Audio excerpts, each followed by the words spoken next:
ಕೃಷ್ಣಾ ನದಿಗೆ ಜೀವಕಳೆ, ರೈತರಲ್ಲಿ ಮೂಡಿದ ಮಂದಹಾಸ. ಮಹಾರಾಷ್ಟ್ರದಲ್ಲಿ ವರ್ಣನ ಆರ್ಭಟ. ಮಹಾರಾಷ್ಟ್ರದ ಪಶ್ಚಿಮ ಘಟ್ಟ ಪ್ರದೇಶಗಳಲ್ಲಿ ಮಳೆ ಮುಂದುವರೆದಿದ್ದು ಕೃಷ್ಣಾ ನದಿಗೆ ಅಪಾರ ಪ್ರಮಾಣದ ನೀರು ಹರಿದು ಬರ್ತಿದೆ.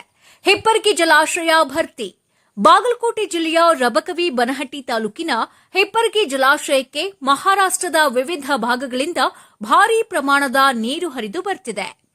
50,000ಕ್ಕೂ ಅಧಿಕ ಕ್ಯೂಸೆಕ್ ಒಳಹರಿವು.